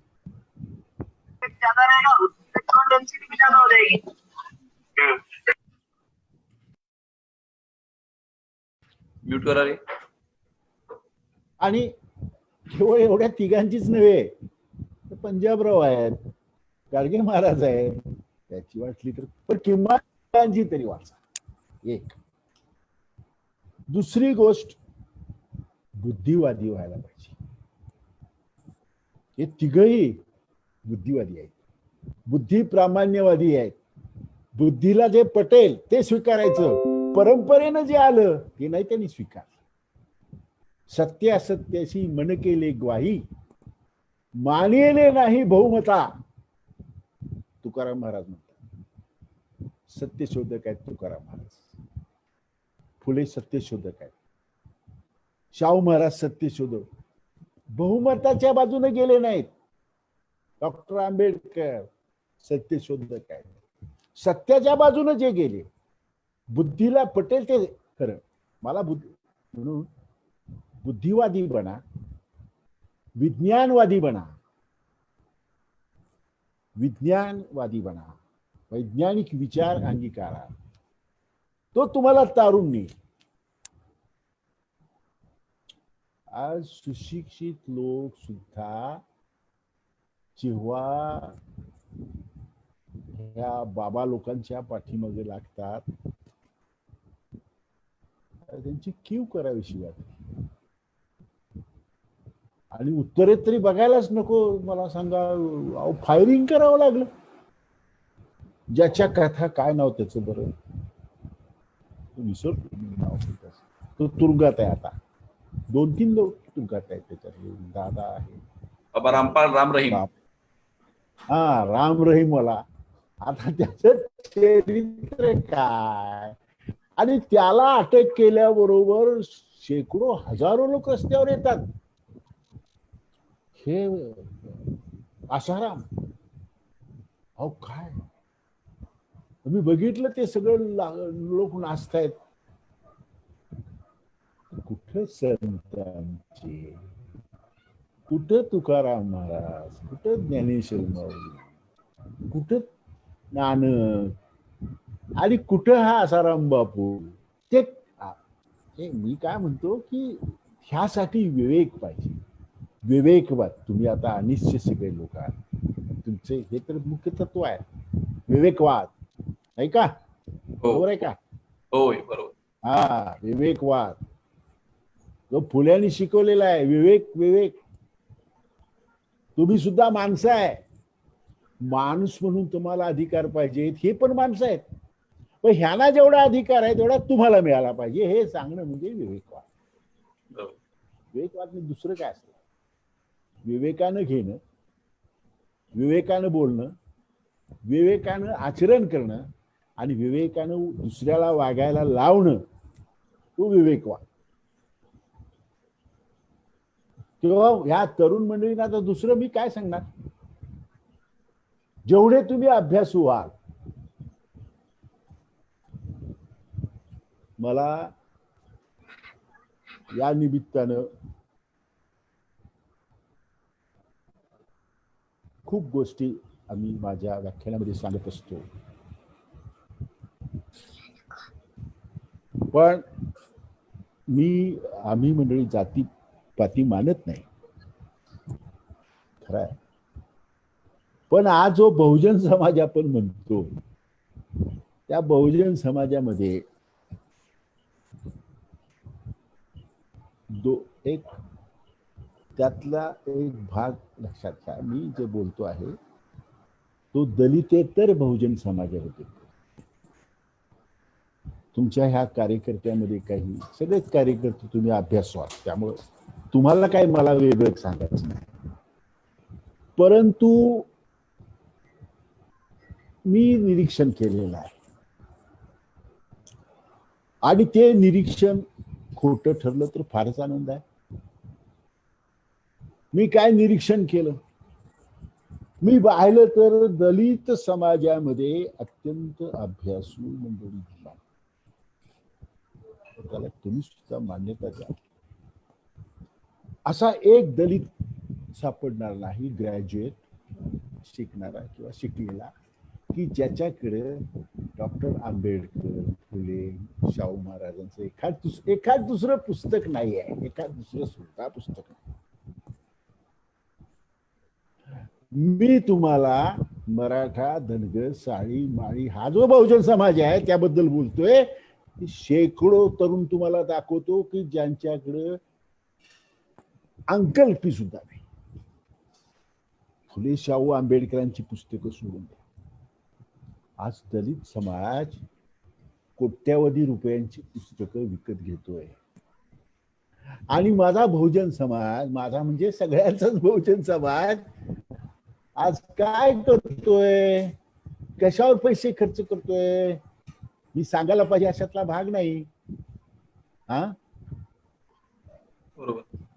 आमच्या समाजातले जे लोक आहेत, शेतीवाडी करणारे बिचारे राबतायत, चार पैसे गाठीला बांधायला मिळाल्याबरोबर त्याचं पोरगं म्हणते मला मोटरसायकल.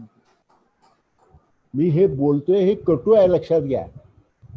आणि मी जरी मराठा समाजाचा असलो तर मराठा समाजाच्या व्यासपीठावरून मराठ्यांचे वाभाडे करणारा माणूस आहे आणि सगळे मुकाटपणे ऐकून घेतात, सांगतात तुम्हीच बरोबर आहे. आज पुण्याच्या आसपास मध्ये ज्या जमिनी विकल्या गेल्या मराठ्यांच्या, करोडो रुपये मिळाले, करोडो. किती राहिले त्यांच्यातले पैसे?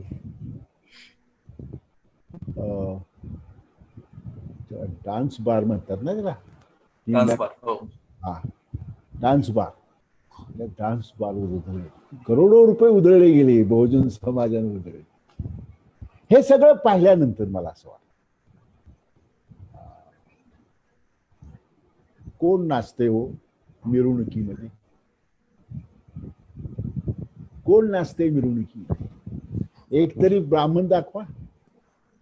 ब्राह्मणांची सगळी मुलं इंजिनिअरिंग कॉलेजमध्ये, सिलिकॉन व्हॅलीमध्ये गेली आणि तुम्ही लेको इथं मावा खात आणि हे खात थांबता. बरोबर आहे? बरोबर. तुम्ही म्हणाल हे शाहू जयंतीला हे कशाला लावले?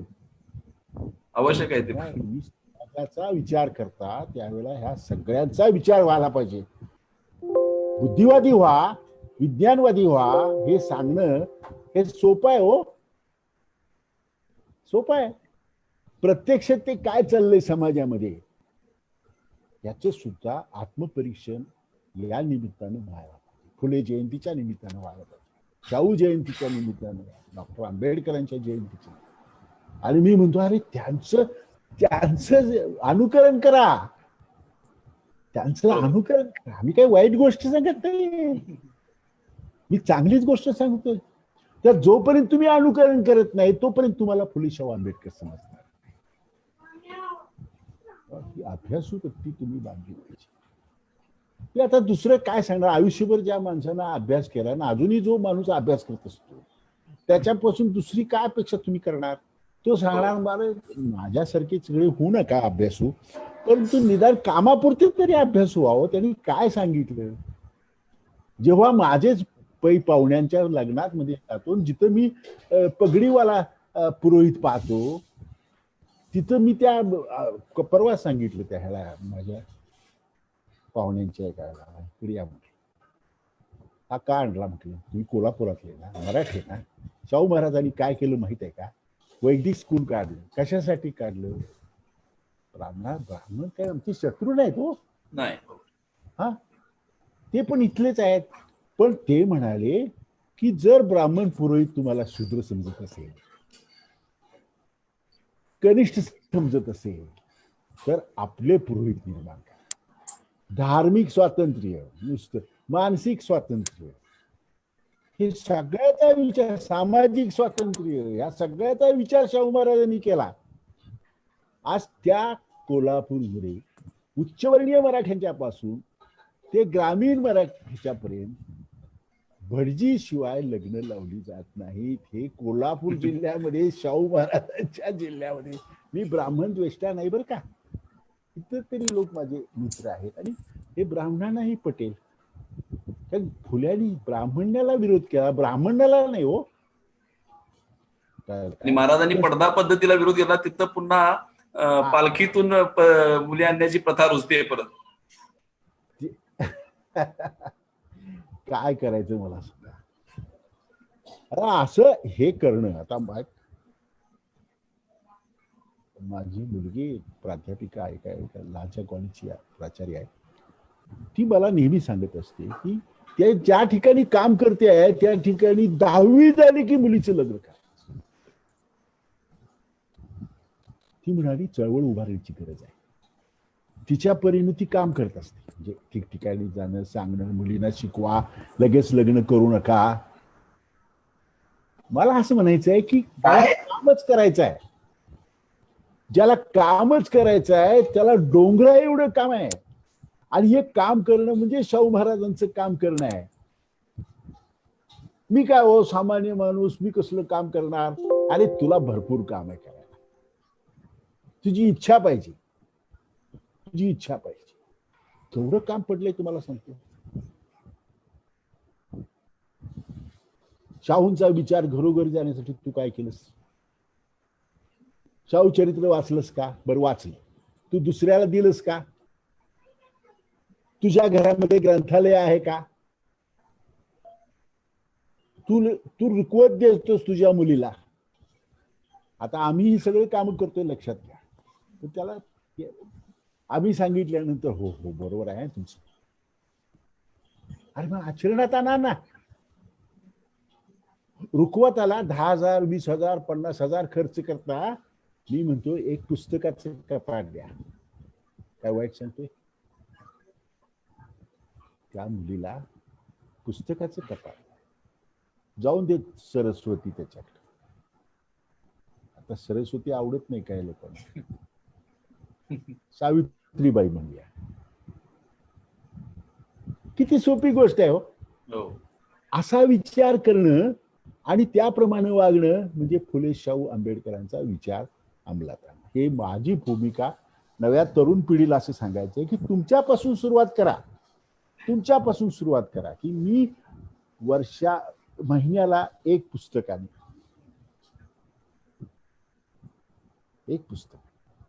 हो. माझी मुलं बाळ वाचतील, माझी बायको वाचेल. प्रबोधनाशिवाय दुसरा इलाज नाही. म्हणून तुम्ही मला विचारलं की असं का व्हावं, अजूनही काय लोक असे का बोलतात, अजूनही कोणाला लोकांना का समजत नाही, कारण त्यांचं प्रबोधन झालं नाही. त्याचं प्रबोधन झालं, आणि जर प्रबोधन झालं तर ह्या गोष्टी होत. बरोबर. खरं आहे सर, तुम्ही जे सांगितलं, तुकोबांची जी उक्ती तुम्ही सांगितली, सत्य असत्याशी मन केले आहे, म्हणजे शाहू महाराजांच्या चरित्रात अशा अनेक गोष्टी सापडतील. त्यांच्या सुनबाईंना त्यांना उच्च शिक्षण द्यायचं होतं, विधवा झाल्यानंतर घरातूनच विरोध झाला आणि त्यांनी सोंदळीला नेऊन त्यांना शिक्षणाचे पुढचे प्रयत्न केले. त्याच्या पुढची गोष्ट आपल्याला सांगतो की त्यांना आपल्या सुनेचा पुनर्विवाह करायचा होता. हो. हे आज सामान्य माणसांना माहित नाही, हे सांगायला पाहिजे. हे प्राचार्य एन.डी. पाटील साहेबांनी मला सांगितलं. मी म्हटलं तुम्ही जिवंत असेपर्यंत लोक त्याच्यावर विश्वास ठेवतील, नंतर म्हणतील हा थापा मारतोय, थापा मारतोय. कुठली एन.डी. पाटील सांगतात. म्हटलं मला लिहून द्या. आणि आम्ही एन.डी. पाटलांच्याकडून सगळी स्टोरी आम्ही लिहून काढली आणि खाली सही घेतलेली आहे. एन.डी. पाटील साहेब आणि बॅरिस्टर पी.जी. पाटील साहेब दोघे जण जेव्हा इंदुमती राणी साहेबांना चीफ गेस्ट म्हणून रयत शिक्षण संस्थेच्या एका कार्यक्रमाला घेऊन निघालेले होते, त्यावेळेला गाडीमध्ये गप्पा मारत असताना इंदुमती राणी साहेबांनी ही आठवण सांगितली की शाहू महाराजांनी एकदा त्यांना बोलवून घेतलं आणि सांगितलं की बाळ, तू एकदम तरुण आहेस, राजघराण्यातली आहेस, आपल्याकडे प्रथा नाहीये, आपल्याकडे वेगळे प्रकारचे सगळे विचार आहेत, तरी सुद्धा मी शेवटी माणूस आहे. लक्षात घे, मी तुझा पिता म्हणून तुला विचारतो की तुला खरोखर लग्न करायचं असेल तर सांग. मी सगळा विरोध या काळातला लक्षात घ्या. लक्ष्मीबाई राणी साहेबांनी शिक्षणालाही विरोध केला होता. हो. लक्ष्मीबाई राणी साहेबांनी शिक्षणालाही विरोध केला होता. त्या लक्ष्मीबाई राणी साहेबांनी पुनर्विवाहाला काय केलं असतं, काय केलं असतं. पण महाराज म्हणाले ते स्वीकारायला मी तयार आहे, तुझी इच्छा आहे. त्या म्हणाले माझी इच्छा आहे. हे एन.डी. पाटलांनी सांगितल्यानंतर माझ्यातला संशोधक जागा झाला. म्हटलं साहेब, हे असं वाऱ्यावरचं नाही चालत. म्हटलं मला लिहून द्या. देतो म्हणाले. त्यात काय म्हणाले, सत्य गोष्ट आहे. आता पी.जी. पाटील नाहीत, पण मी देतो तुम्हाला लिहून. आम्ही ते सगळं लिहून काढली स्टोरी आणि म्हटलं साहेब खाली सही करा, हिस्टॉरिकल डॉक्युमेंट. बरोबर. आणि शाहूचा एक आगळा पैलू, आगळा तेजस्वी पैलू मला 1984 साली मराठवाडा विद्यापीठ त्या काळात, तिथं मी एका व्याख्यानाला गेलो असताना शेवटी मला विचारलं की शाहू महाराजांनी आपल्या सुनेचा का पुनर्विवाह केला. अर्थात हा खरं म्हणजे इतिहास समजून त्या काळात जाऊन समजून घ्यायचा असतो. तर हे त्यावेळेला नव्हतं ना साधन माझ्याकडे, नाहीतर मी सांगितलं असतं. तेव्हा हा इतका पुरोगामी विचाराचा राजा आहे आणि हे सगळं तुम्हाला वाचल्याशिवाय लक्षात येणार नाही.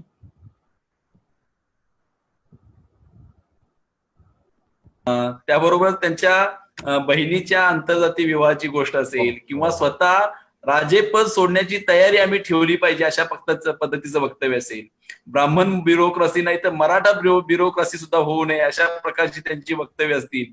ही चुणूक आहे महाराजांच्या मनात काय होतं, समाज आपला कशा पद्धतीचा असावा. खरं तर तुम्ही एकूणच महाराष्ट्र नाही तर देशासाठी खूप मोठी उपलब्धी निर्माण करून दिलेली आहे की शाहू महाराजांच्या संदर्भातलं जे सर्व काही त्यांचं चरित्र आहे आणि त्यांनी केलेल्या महत्वाच्या गोष्टी आहेत या पुस्तक रूपाने, ग्रंथ रूपाने आणून तो जो काही शाहू महाराजांचा वारसा आहे तो आमच्यापर्यंत पोहोचवलेला आहे. तास आता आपण साधारणतः 1.5-2 तास झाला आपण हे बोलतोय आणि अजून किती गोष्टी आपल्याला तुम्हाला बसून सांगता येईल. तुम्ही खरं म्हणजे शाहूंचं एक विद्यापीठच आहे. चालतं बोलतं तुमच्याशी गप्पा मारायला आम्हाला नक्कीच म्हणजे काय सांगावं आणि काय नको हो असं सगळं होऊन जातं ना बऱ्याच वेळेला. तरीही आणि आज खूप धावपळीतून अचानक तुम्हाला उद्याच्या शाहू पुरस्कारांच्या वितरणाचा फोन जिल्हाधिकाऱ्यांचा आला, तिकडे जाऊन अगदी या वयाच्या टप्प्यावर एवढी धावपळ करत तुम्ही वेळेवर उपस्थित राहून आपण बरोबर 7:30